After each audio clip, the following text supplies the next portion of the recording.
Putri Utami dengan nomor induk mahasiswa 856281245. Saya berasal dari UPBJJ Padang, Fakultas Keguruan dan Ilmu Pendidikan dengan jurusan Pendidikan Guru Sekolah Dasar. KP2 tentang lensa cembung dan cermin cekung. Judul praktikum percobaan lensa cembung dan percobaan cermin cekung.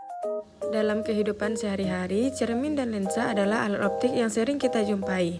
Cermin merupakan benda optis yang tidak tembus cahaya dan memantulkan hampir semua cahaya yang datang. Sementara lensa adalah piranti optis yang dibatasi oleh dua permukaan lengkung atau satu lengkung dan satu datar. Percobaan lensa cembung. Tujuan percobaan ini yaitu yang pertama untuk menentukan jarak titik api dan kekuatan lensa dari lensa cembung.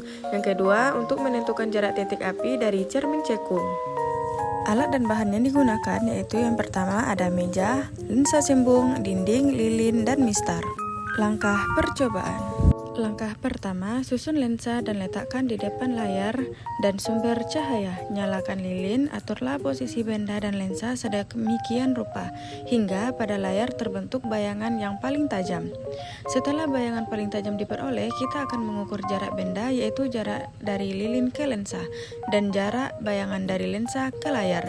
Ulangi percobaan ini beberapa kali dengan mengubah kedudukan lilin untuk mendapatkan set data yang berbeda.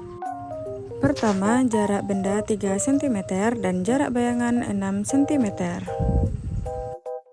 Kedua, jarak benda 4 cm dan jarak bayangan 4 cm. Dan yang ketiga, jarak benda 6 cm dan jarak bayangan 3 cm. Jadi, dapat disimpulkan bahwa lensa cembung adalah lensa konvergen atau lensa yang mengumpulkan cahaya.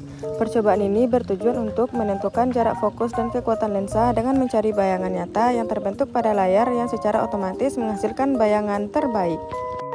Berdasarkan 3 data pengukuran tadi, jarak fokus rata-rata lensa cembung adalah 2,0 cm, sehingga kekuatan lensa yang dihasilkan yaitu 50 dioptri. Yang kedua, percobaan cermin cekung. Alat dan bahan yang digunakan adalah yang pertama meja, cermin cekung, dinding, lilin, dan mistar. Langkah percobaan. Langkah pertama, susunlah cermin cekung. Di sini saya menggantinya dengan menggunakan sendok dan letakkan sumber cahaya atau lilin dan layar di depannya. Kemudian nyalakan lilin, aturlah kedudukan lilin dan layar agar pada layar terbentuk bayangan yang paling tajam. Ukurlah jarak benda yaitu dari lilin ke cermin dan jarak bayangan yaitu dari layar ke cermin. Ulangi percobaan ini beberapa kali dengan mengukur, mengubah kedudukan benda atau lilin. Pertama, jarak benda 4 cm, jarak bayangan 6 cm. Kedua, jarak benda 4,8 cm, jarak bayangan 4,8 cm. Ketiga, jarak benda 6 cm, jarak bayangan 4 cm.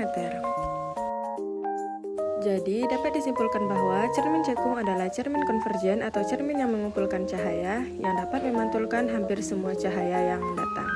Percobaan ini bertujuan untuk menentukan jarak fokus cermin cekung dengan bayangan nyata yang terbentuk pada layar yang juga menghasilkan bayangan terbalik.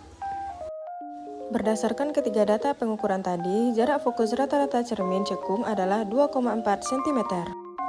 Cermin cekung memiliki titik api yang merupakan titik potong berkas sinar pantul.